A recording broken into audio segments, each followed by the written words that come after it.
Decía hace un momento que es un privilegio y un motivo de gratitud al Señor la presencia por primera vez de un niño o de una niña en la congregación. Las grandes enseñanzas de Cristo en torno a lo que es la vida cristiana fueron dadas con un niño en medio. Por tanto, esta mañana Adriana viene, hija de Esteban y de Miriam,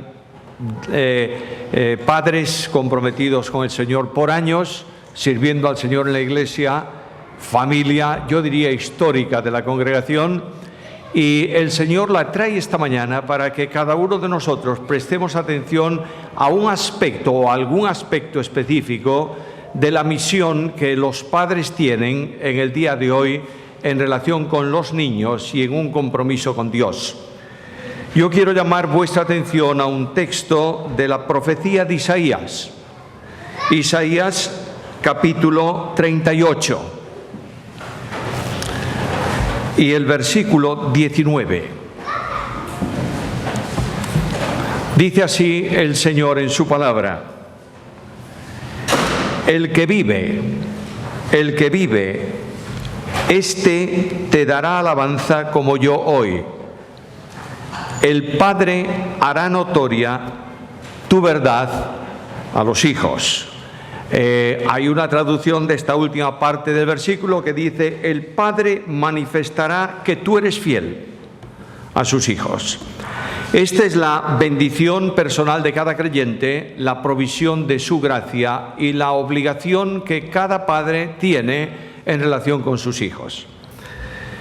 Los padres de Adriana son creyentes comprometidos y a mí me resulta muy difícil decir nada a personas que conocen la Biblia, que han oído largamente acerca de esta necesidad de los padres en relación con los hijos, que han recibido ellos un trato especial de sus padres, que tienen una orientación bíblica y conocen bien la palabra. Es difícil hablar a personas como estas de un tema como este. Y alguno dirá otra vez el tema padres e hijos. Pero la riqueza de la Biblia es grande. Y los problemas de la sociedad de hoy son enormemente comprometedores. Estamos en un mundo de absoluta relatividad. Nada es verdad absoluta. Nada tiene un valor absoluto. De modo que llega la sociedad nuestra a extremos tales que no sabemos realmente qué cosa es lo bueno y qué cosa es lo malo. ¿En dónde estamos? Porque todo se ha relativizado. La relativización de nuestra sociedad tiene lugar cuando se quita la medida absoluta. Y la medida absoluta es Dios. Por tanto, cuando la sociedad elimina a Dios, todas las medidas que surgen son siempre relativas. Y la decadencia social adquiere dimensiones tremendas en el mundo de hoy. Por eso Dios nos llama, a través de este final del versículo, de estas palabras: el Padre hará notoria tu verdad a los hijos, nos llama a una reflexión en tres momentos o bajo tres consideraciones. En primer lugar, el versículo habla de una situación, y la situación es que el Padre tiene que hablar de la fidelidad de Dios. En segundo lugar está la demanda en sí, y la demanda no es hablar de, sino manifestar, exhibir la fidelidad de Dios. Y finalmente está la expresión de reconocimiento que tenemos que tener frente a esta demanda de la palabra de Dios. Primeramente, la situación. En el versículo, la situación clave es Dios. Dios está en el centro del texto. Y lo que el Padre tiene que hablar a su Hijo no son de cuestiones generales, es concretamente de Dios, de la persona admirable del Creador, de la persona amada de Jesucristo el Salvador, de la gloriosa persona de Dios el Espíritu Santo. Tiene que exhibir a sus hijos estas grandes verdades bíblicas y de forma especial de todas las manifestaciones con las que un padre puede hacer notar la realidad de Dios a sus hijos. El versículo demanda una sola cosa: que el padre hable de la verdad o de la fidelidad de Dios. Ahora, para hablar de verdad o de fidelidad, para manifestar, es necesario conocer primeramente a Dios y la realidad de que Dios es fiel. Esa realidad de que Dios es evidente, es base de fe, base de fe fundamental del cristianismo, que Dios es uno. No hay más que un Dios que existe eternamente en tres personas: la persona del Padre, la persona del Hijo y la persona del Espíritu Santo. El versículo le da un nombre extraordinario en el Antiguo Testamento. Era tal el respeto del pueblo de Dios por el nombre de Jehová que muchas veces lo simplificaban, lo reducían a una simple expresión de 2 letras en el idioma hebreo, que aparece aquí en el versículo 9, cuando Ezequías, que esta es la oración, comienza a orar y dije: no veré a Yah, 2 veces ese nombre, que tiene que ver con el simplificar, reducir el nombre divino de Jehová, al que el pueblo de Israel tenía un tremendo respeto, de tal manera que muchas veces dice la historia que cuando un copista de un texto bíblico llegaba a ese nombre, tiraba el instrumento que usó para escribir lo que antecedía y lo que sigue, lavaba sus manos, escribía el nombre sagrado y tiraba de nuevo el instrumento. El pueblo de Dios reconocía que Jehová era el Dios del pueblo y el Dios de la bendición. Cuando yo traslado esto al Nuevo Testamento, ese nombre se expresa en Jesucristo el Salvador. Y Dios en Cristo manifiesta la fidelidad absoluta y admirable. Dios determinó salvar al hombre, y la determinación de salvación, como digo tantas veces y es necesario recalcar, la determinación de salvación que Dios hace no obedece, no se produce al pecado como respuesta al pecado del hombre o a la consecuencia de ese pecado. Es decir, Dios no determinó salvar al pecador cuando pecó. Lo primero que Dios determinó antes de ninguna cosa, en su primera manifestación, en su exteriorización, dentro de la revelación íntima del ser divino, fue determinar la salvación. Y yo leo en la palabra de Dios versículos como este: quien nos salvó y llamó con llamamiento santo, no conforme a nuestras obras, sino según su propósito y la gracia que nos fue dada en Cristo Jesús antes de los tiempos de los siglos. De otra manera, antes que pudiera contarse el tiempo y por tanto antes de la creación, Dios determinó salvar. Viene el pecado del hombre y en aquel diálogo tenso entre el Creador y la criatura caída, Dios hace referencia a la salvación y dice que de la mujer nacería alguien que pisaría la cabeza de Satanás, la cabeza de la serpiente. Pasan los siglos, transcurre el tiempo. La noche del tiempo borra para muchos las palabras de Dios. Ya nadie espera el cumplimiento del compromiso divino. Y de pronto, dice el apóstol Pablo en Gálatas 4:4, cuando vino el cumplimiento del tiempo, Dios envió a su Hijo, nacido de mujer, nacido bajo la ley, para que redimiese a los que estábamos bajo la ley, a fin de que recibiésemos la adopción de hijos. Y yo veo el texto, y oigo a Dios siglos antes, milenios antes, decir al hombre: vendrá el Salvador. Y aparece el Salvador en el mundo de los hombres. Y no hay otra forma de definir esa obra más que con una sola palabra: fidelidad. Yo veo a Dios en el mundo hecho hombre. Lo observo caminando por los caminos polvorientos de la tierra de Israel. Lo veo dialogar con las gentes, sentarse con los humildes, dar de comer a los necesitados. Y pregunto: ¿para qué viene? Bueno, para revelar la grandeza de Dios, sin duda ninguna. Pero hay una misión específica que tiene que ver con la fidelidad. Y lo encuentras en Lucas capítulo 19 y versículo 10, en donde dice que el Hijo del Hombre vino para buscar y salvar lo que estaba perdido. Dios se hace hombre para poder hacerlo. La fidelidad de Dios cuesta a Dios una entrega absoluta. La fidelidad de Dios se expresa en la humanidad de la segunda persona divina. Dice Juan en el capítulo 1 y versículo 14 que aquel Verbo fue hecho carne y habitó entre nosotros y vimos su gloria, gloria como del unigénito del Padre, lleno de gracia y de ¿qué más? De verdad, esa palabra equivale a fidelidad. Lo vimos lleno de gracia porque es fiel. La gracia y la fidelidad se manifiestan en Jesucristo el Señor. Y la expresión máxima de esa fidelidad la puedes leer en Juan capítulo 10, versículos 17 al 28, en donde Jesucristo el Señor dice: nadie me quita la vida. Yo tengo poder de mí mismo para ponerla y para volverla a tomar, porque este mandamiento recibí de mi Padre. El Dios de la fidelidad hace posible el encuentro con el hombre porque Él es fiel. Miro esa expresión de Dios y descubro que Dios ama al pecador. No hace mucho tiempo en este viaje alguien me pasó una cita de uno de estos grandes escritores, entre comillas, del tiempo de hoy, que afirman contundentemente que Dios aborrece al pecador. Y claro, el texto que dan tiene que ver con un pecador en la comisión del pecado voluntariamente. Naturalmente, no está aborreciendo al pecador, está aborreciendo la acción que lo vincula con ese hecho delictivo. Yo tengo que afirmar, frente a las corrientes que vienen en nuestros días, que sacuden el interior de las iglesias, que arrastran jóvenes, tengo que afirmar que el Dios de la Biblia ama al pecador por muy pecador que sea.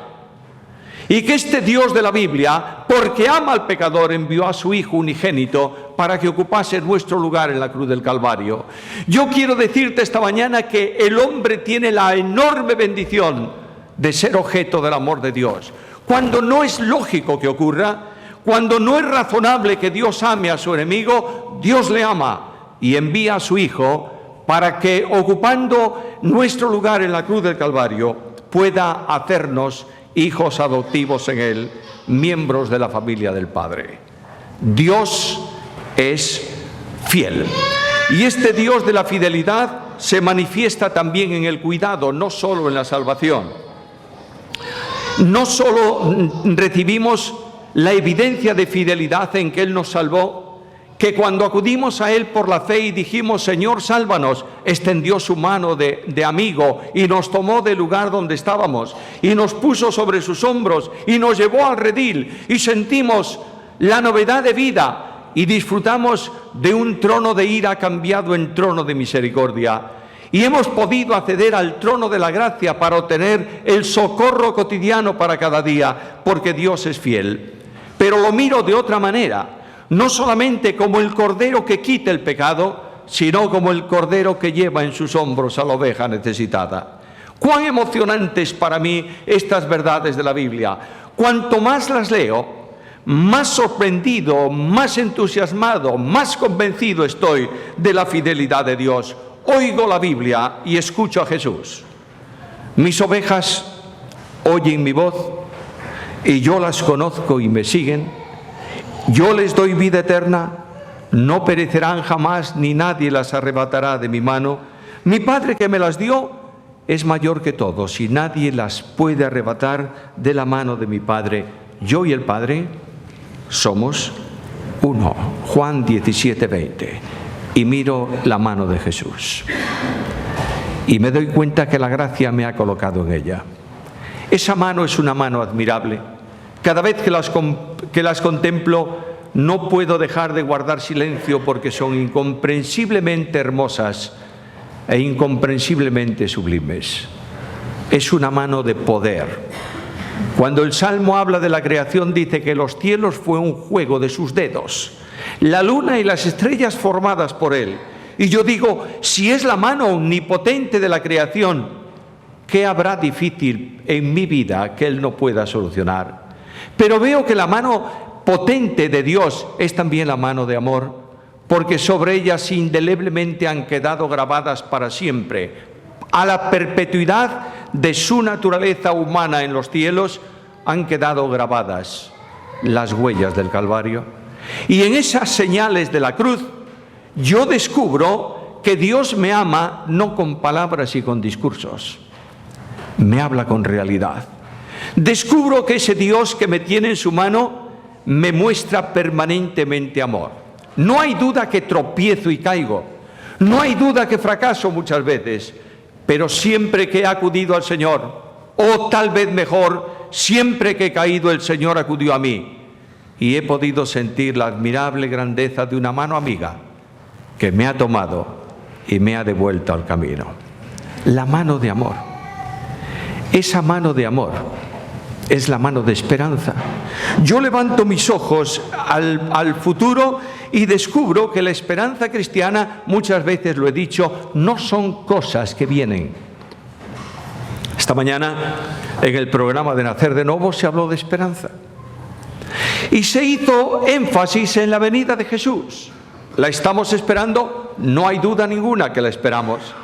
Es verdad que cuando hablamos de venida de Cristo, hablamos inmediatamente de transformación de los cuerpos, de la entrada al lugar que Él prepara para nosotros, de la paz de aquel sitio, de la justicia, etcétera, etcétera, etcétera. Todo eso es verdad. Pero la grandeza de la esperanza cristiana no descansa en cosas, ni en situaciones, sino en una persona. Y Pablo dice, escribiendo a los colosenses, Cristo es en vosotros esperanza de gloria. ¿Cuántas veces el ánimo decae? ¿Cuántas veces las aflicciones de la vida producen un impacto que nos hace parar un momento en el correr de nuestra carrera cristiana? ¿Cuántas veces los problemas del ministerio han producido lágrimas en nuestros ojos? ¿Cuántas veces la pregunta ¿por qué? Se ha manifestado y al menos yo nunca he recibido una respuesta. Todas las veces que he dicho a Dios ¿por qué? Dios calló. Claro, muchas veces lo digo, es mi convicción personal. Aunque hablara, no lo iba a entender. Y en esta comprensión avanzo confiadamente porque escucho la palabra de Dios que me dice, esfuérzate, anímate, el Señor va delante de ti, Él estará contigo, no te dejará ni te desamparará, no temas ni te intimides. Y yo puedo decir, al final de una etapa larga de ministerio, al final de una vida larga también, puedo decir que esta ha sido la realidad cotidiana en mi existencia. Que jamás he sentido soledad en el camino, porque el Señor ha estado siempre conmigo. Y puedo decirlo en las palabras del profeta, no temas, yo estoy contigo, no desmayes, porque soy tu Dios que te esfuerzo. Siempre te ayudaré, siempre te sustentaré con la diestra de mi justicia. Isaías 41:10. ¿Lo crees? ¿Lo has vivido? Necesitamos conocer a Dios. No podemos hablar de fidelidad a nuestros hijos con un discurso teológico. La gente de hoy está cansada de teología que llena la cabeza, calienta el cerebro, pero deja frío el corazón. La gente de hoy necesita que junto con las verdades bíblicas vayan respaldadas por la experiencia personal. Que el padre pueda sentarse con su niño cuando lo entienda y decirle, quiero contarte una historia de algo que Dios ha hecho en mi vida y por eso sé que Dios es fiel. En segundo lugar está la demanda. Mira el versículo otra vez. El Padre hará notoria tu verdad a los hijos. Observa un par de cosas. El Padre ahí no solamente tiene que ver con el varón, tiene que ver con los padres en general. Es más, es muy curioso que notéis que en la historia de los reyes de Israel, siempre, sin excepción, en todos ellos se menciona el nombre de la madre. Y es muy notable observar que en el libro de los Proverbios dice que el hijo sabio engrandece, alegra al padre, pero el hijo necio es tristeza ¿de quién? De la madre. Por tanto, los dos, padre y madre, están involucrados en comunicar a sus hijos lo que aquí Dios demanda, manifestarles que Dios es fiel. Ahora nota por favor esto, yo quiero enfatizar este asunto esta mañana. No dice el padre, los padres hablarán de la fidelidad de Dios a sus hijos. Dice el padre hará notoria Es decir, la manifestará con experiencias personales, con acontecimientos reales de su vida, de modo que el hijo pueda no solo comprenderla intelectualmente, palparla vivencialmente. Padres que pueden hablar con experiencia a sus hijos en un testimonio personal. Ahora, hay tres cosas en la Biblia que nos presentan a los padres y a los abuelos, a los hombres, a las mujeres en general, en cuanto al testimonio del Evangelio. Es necesario que primeramente conozcamos a Dios por su palabra. Los hijos necesitan conocer la Biblia en la dimensión en que son capaces de entenderla. No es que tú tomes a tu niño y le hagas memorizar a golpes el texto bíblico, como cuando yo era un niño me hacía memorizar la tabla de multiplicar en el colegio. El profesor nos enseñaba la tabla de multiplicar. Yo doy gracias por haberla aprendido, porque hay cientos de niños hoy que no saben multiplicar, no saben la tabla porque no quieren estudiarla. Bien, están contando dos para dar el resultado. Pero aquel tiempo de enseñanza de la tabla era muy curiosa. El profesor tenía como elemento auxiliar a su libro de matemáticas una regla de madera. Y marcaba el ritmo para cantar, que se decía así, la tabla de multiplicar. Y toda la clase, 2 por 2, 4, 2. Y de vez en cuando la regla te acariciaba la cabeza o los hombros, porque no cantabas bien la tabla, y entonces él te decía, a ver, ¿cuántos son 6 por 4? Y tú te callabas la boca y la regla volvía a caer encima de ti. Aprendías la tabla a golpes. No consiste en enseñar la Biblia a golpes. Yo recuerdo aquellos tiempos de mi niñez en donde teníamos que memorizar textos que se nos decían el domingo anterior. Y algunos de ellos yo era incapaz de repetirlos porque no los entendía. Pon la Biblia delante de tus hijos, pero ponla para que puedan entenderla, cada uno en su edad. ¿Recuerdas que la madre de Samuel llevaba a Samuel una túnica a su tamaño cada año? El niño evoluciona. El niño crece y el niño necesita desde pequeño recibir una instrucción bíblica a su medida hasta que ya sea un hombre mayor. La compleja situación de hoy es alarmante. La Biblia no se lee en las casas. La reunión familiar de lectura bíblica ha desaparecido. Y alguien me va a decir, bueno, estás hablando de una sociedad que apenas tiene tiempo para reunirse juntas en la casa. Hay algún momento del día en que la familia puede estar junta. Y yo recuerdo, son recuerdos indelebles en mi memoria, cuando yo era un niño pequeño y corría a casa de mi abuelo en la guía, porque en aquel tiempo la guía era una aldea, lejos de la ciudad. Y yo podía correr por el campo y por aquí y por allá, y siempre que podía yo me iba a la casa del abuelo porque lo pasaba muy bien y porque me consentían mucho. Pero no puedo dejar de olvidar nunca que terminada la cena, el abuelo se volvía al mueble que tenía a su espalda y tomaba su Biblia grande y la abría y decía, escuchad, y leía un pasaje. Y de aquel pasaje seleccionaba un texto. Y yo recuerdo tremendamente cómo él explicaba ese texto no a la familia, al nieto pequeño sentado en la mesa. Y luego me iba a dormir. Hermanos amados, nuestros niños corren, nuestros adolescentes corren las calles de las ciudades buscando Pokémon.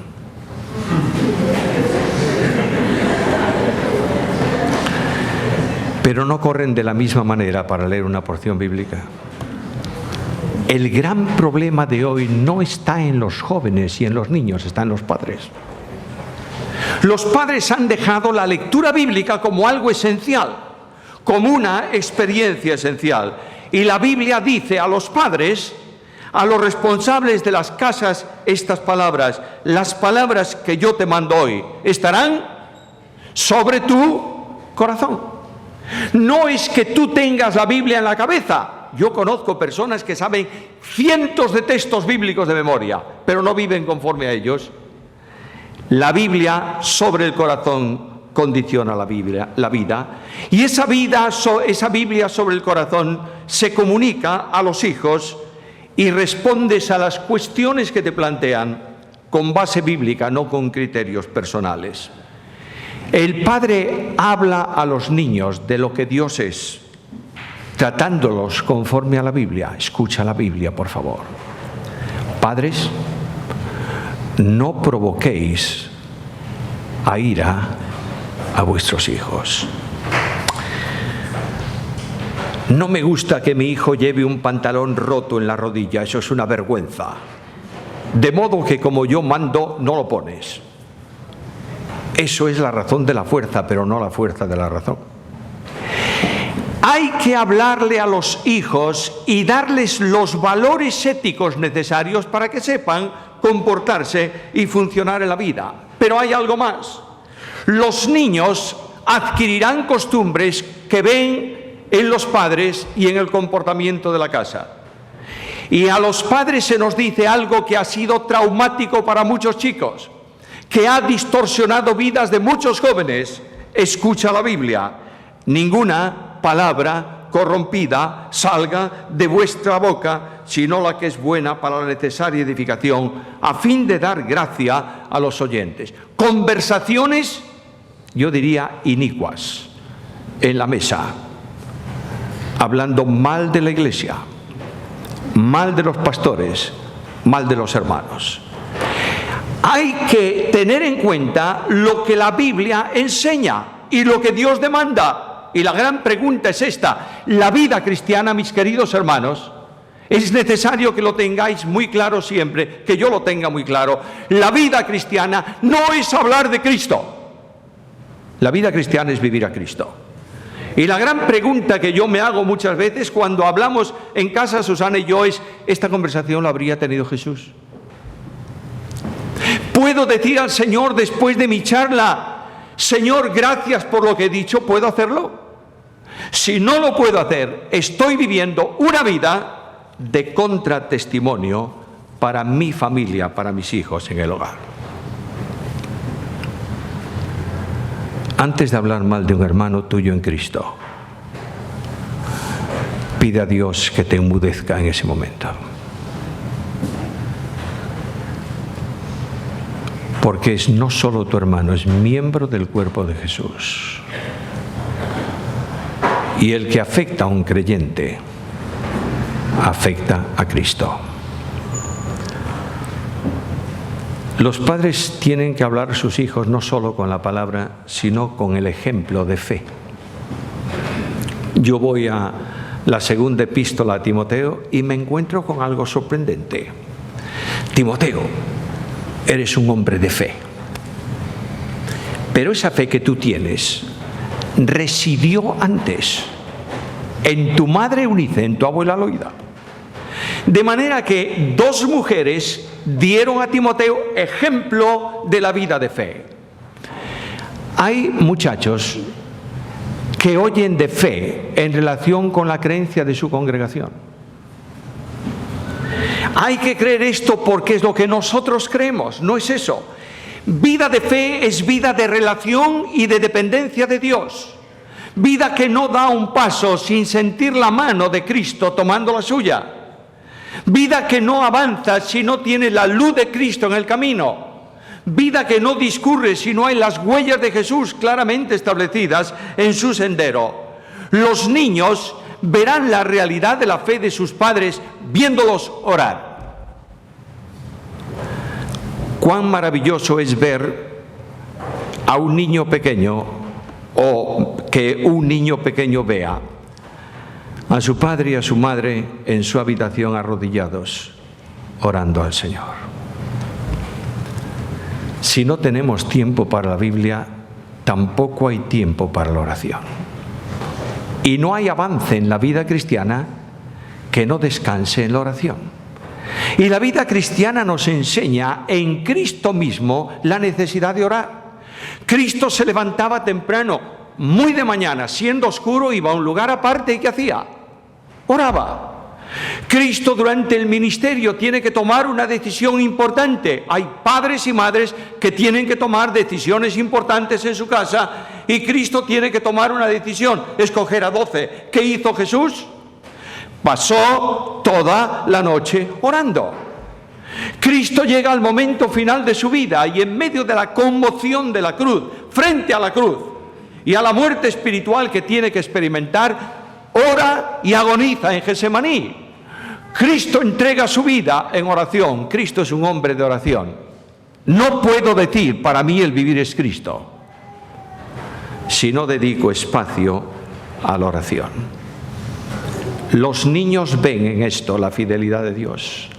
Cuando el Padre dice, oraba por esto, y el Señor contestó. Los padres hablan de fidelidad de Dios a los niños, ¿sabes cómo? Dándoles tiempo. Hay un texto que a mí me impactó siempre de la vida de Abraham. Y ahí tienes a Abraham y Isaac. ¿A dónde van? Bueno, van al sacrificio. Pero el Espíritu de Dios deja grabado unas palabras admirables. Iban los dos juntos, dando tiempo a los niños. Qué poco tiempo hay en nuestra vida, ¿verdad? Sí, claro que sí, poquísimo tiempo. Llegan los padres y las madres al final de la jornada y lo único que les interesaría sería acostarse en una butaca, poner las zapatillas, levantar las piernas encima de la mesa, poner un programa insípido de televisión que no diga nada y decir, ya terminó la jornada. Y viene el niño por ahí. Papá, vete a mamá, por favor, vete a mamá y cuéntaselo a mamá. Y llega la mamá y le dice la madre, ¿y papá qué te dijo? No hay valores más impresionantes en una familia que los hijos. Porque no son tuyos, es herencia de Dios. Y Dios pide a los padres que busquen tiempo para sus hijos, que le den tiempo, que charlen con ellos, que discurran en amistad y que cuando lleguen a una etapa de necesidad en la adolescencia sepan que hay alguien en su casa que va a escuchar su problema, va a orar por él y va a darle una respuesta. ¿Es esta la experiencia de los niños? No pretendas que haya una generación de gente que cree en la fidelidad de Dios si no lo ve manifestado en la fidelidad de sus padres. Por tanto, y voy a terminar con esto, mientras avisan a los niños que bajen para la etapa final de la presentación, quiero terminar con la expresión que el versículo demanda. Leo de nuevo el texto. El Padre hará notoria tu verdad a los hijos. ¿Qué es eso? ¿Un ruego? No, es un mandamiento. Dios dice a los padres, padres, tenéis que hacer notoria la verdad, la fidelidad a vuestros hijos. Por tanto, la gran demanda es que la fidelidad expresada solo es posible a través de una mirada y de una vida de fe. En medio de las pruebas, de los conflictos familiares, ¿hay alguna familia que no tenga algún problema? No lo tendrá ahora mismo, pero lo ha tenido y va a tenerlo otra vez. En medio de las dificultades, Dios pone delante de los niños padres tranquilos, que se enfrentan a los problemas sin inquietud, sin angustia, porque saben que Dios es fiel. Y saben que no van a pasar ni un instante solo de su experiencia en la vida sin sentir la fidelidad de Dios.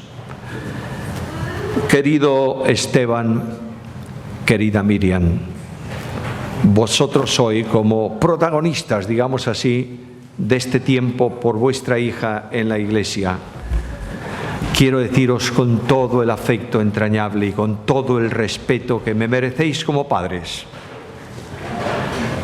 Tus hijas, vuestras hijas, necesitan ver a Dios fiel reflejada en vuestras vidas personales. Hace tiempo se celebraba en una iglesia se celebraba la despedida de un viejo pastor. También se despiden y también se van. Estoy esperando cuándo se va a hacer la mía. Pero este viejo pastor había sido ejemplo para la iglesia, ministró en la iglesia por tiempo y terminaba la reunión. Y llamaron a su hijo mayor. Y su hijo mayor vino al frente de la congregación, y el que estaba dirigiendo el culto y el que tenía la responsabilidad de ese cierre, dijo a la iglesia: yo quiero pedirle, mencionó su nombre, que nos resuma rápidamente lo que su padre ha sido para él. El chico, el hombre, guardó silencio y dijo a la iglesia: solo quiero dar un testimonio. Nunca lo vi inquieto, nunca lo vi desesperado, nunca lo vi derrotado, porque él conocía a Dios. Hermanos míos, esta es mi necesidad hoy y es también vuestra necesidad, que los niños conozcan la fidelidad de Dios en la vida de sus padres. Bien, vamos a concluir. Van a venir los niños con un programa especial de unos minutos, luego tendremos una oración por Adriana encomendándola al Señor.